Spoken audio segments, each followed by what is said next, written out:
সকাল থেকে অনেক ভিডিও তোমাদের সাথে শেয়ার করলাম, কিন্তু আর ভয়েস দিতে পারলাম না। চলে এলাম দুপুরবেলা রান্না বান্না করতে। আর দুপুরে হবে মাছের ঝোল, মাছের তেল আর ডাল আছে। আর এটা হচ্ছে পাঙ্গাস মাছ ছোট বাচ্চাদের জন্য। তো আজকে বাড়িতে আসবে গেস্ট। তো দেখতে দেখতে দুপুরবেলা চলে এসেছে আমার ননাস আর ননদ। ননাস বললে তোমরা হয়তো অনেকে বুঝতে পারবে না, ননাস বলতে বরের দিদি, আর পিঙ্ক কালার যে আমার ননদ, মানে বরের থেকে ছোট।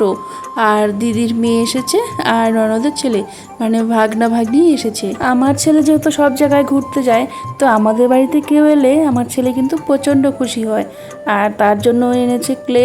ক্লে দেখাতে ছেলে আরও খুশি যে আমার জন্য পিসি এনেছে। পিসিরা আসার আগেই বলেছে কি লাগবে তোমার। ও কিন্তু ওর পিসিদের থেকে ক্লে দাবি করেছে, আর সেটা পেয়ে দেখো এতটা খুশি। আর তার থেকে বড় কথা, ওর পিসির ছেলে যে ওর দাদা, তার সাথে থাকতে পেরে বা খেলতে পারলে আরও বেশি খুশি হয়। তো সেই কারণে দাদা এসেছে, সেই খুশিতে আরও খুশি। এই যে বালতি ক্লেগুলো লাগবে সেটাই এনে দিয়েছে। তো যাই হোক, চলো ভিডিওটা দেখতে থাকো। দুপুরবেলার খাওয়া দাওয়া তোমাদের সাথে আর শেয়ার করলাম না, মাছের ঝোল বা এসেই রান্না করেছি। আর তারপরে বিকেলবেলা সবাই একটু ঘুমিয়েছে। আমি এই যে বাচ্চারা কিছুতেই ঘুমোতে যাচ্ছে না, এক জায়গাতে হলে ওরা কিছুতেই ঘুমোতে চায় না। তো ভাবলাম দোলনাটা বের করে দিয়ে একটু খেলতে পারবে। কারণ বাইরেও প্রচণ্ড মশা, বাইরে গেলেও খুব অসুবিধা হচ্ছে। সাইকেল নিয়ে যদিও ওরা একটু খেলছে, কিন্তু ওই যে মশার জন্য আর রাস্তাঘাট বৃষ্টির জন্য কাদা কাদা হয়ে আছে। তো চলো খেলুক। তো সবাই একটু জার্নি করে এসেছে, ঘুমোচ্ছে, ঘুমাক। আমি বাইরে ওদের সাথে বসেছিলাম, বসে থাকতে থাকতে দেখছি হঠাৎ করে বৃষ্টি নেমে এসেছে। তো প্রচণ্ড বৃষ্টি বাইরে, কি করবে বেচারারা, ঘরের মধ্যে এভাবেই খেলতে হচ্ছে সাইকেল নিয়েও।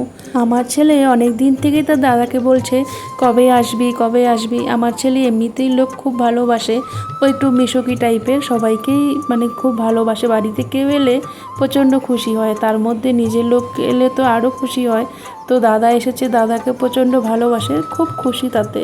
যদিও ওরা খুব কম সময়ের জন্যই এসেছে। তারপরে সন্ধ্যাবেলায় যে বরমশাই নিয়ে এসেছে চাউমিন, মোমো। তো এদিকে তো মোমো বেশ ভালো পাওয়া যায়, চাউমিনটা চাইতে মোমোটা বেশি ভালো ছিল। তো আমি আমার দিদিকে বললাম ভিডিও করছি, দিদি আবার ভাবলো যে দাঁড়াও তাহলে একটু। তো যাই হোক, সবাই মিলে একসাথে এভাবে সন্ধ্যেবেলা চাউমিন আর মোমো আমাদের টিফিন ছিল। বেশ ভালো হয়েছে মোমোটা, চাউমিনটা যদিও খুব একটা ভালো বলবো না, কিন্তু মোমোটা খুব ভালো হয়েছিল, ভেজ মোমো। আর ভাগ্নি এদিকে গরম গরম মুখে দিয়েছে, ওর তো মুখ জ্বলে গিয়েছে। তো আর ঝাল ছিল চাউমিনটা প্রচণ্ড, বাচ্চারা কিন্তু সেটা খেতে পারেনি। সন্ধেবেলার খাবার খাওয়ার পর তারপরে রাত্রেবেলা ভাবলাম বিরিয়ানি করি। তো চিকেন বিরিয়ানি করেছি, বরমশাই আর আমি দুজনে মিলেই করেছি। ও মাংসটা করেছে আর আমি বাকি লেয়ারটা সাজিয়ে টাজিয়ে বাকিটা আমি করেছি। তো দুজনেই 50-50 করে করেছি, তবে খেতে কিন্তু ভালো হয়েছে। ওই খাওয়ার সময় আর ভিডিও করলাম না। চলো খাওয়া দাওয়ার পর পরের দিন আবার দেখা হবে। রাত্রের খাবার খেয়ে আমাদের ঘুমোতে ঘুমোতে 12টা বেজে গেছে, যেহেতু ছোট বাচ্চারা। আর তারপরের দিন আমি রান্না করেছিলাম সকালবেলা ঘুগনি, ইডলি হয়েছিল সকালে জলখাবারে, দুপুরে ডাল, আলু ভাজি আর ছিল মাংস।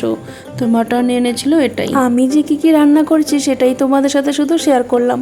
দিদিরাও কিন্তু অনেক কিছু এনেছে, দই, মিষ্টি, কলা, আম, আরও অনেক কিছু, ঝুড়ি ভাজা, অনেক কিছুই। তো যাই হোক, দুদিন, গতকালে এসেছিলো 2টোর দিকে, আজকে চলে যাচ্ছে 2টোর দিকে। ছেলের প্রচণ্ড মন খারাপ, যেহেতু দাদা চলে যাচ্ছে। অনেকবার বলছে থাক থাক, কিন্তু ছেলেরও পরীক্ষা সোমবার থেকে, স্কুল খুললেই। আর ওদেরও বাড়িতে যাই হোক সেইভাবেই ওরা এসেছে যে না, এইভাবে থাকা যাবে না। তো ছেলের কিন্তু মন খারাপ, কিছু করার নেই, নেক্সট টাইম এসে একটু বেশি দিন থাকবে। তো ভিডিওটা এই পর্যন্তই, টাটা, ভালো থেকো সব।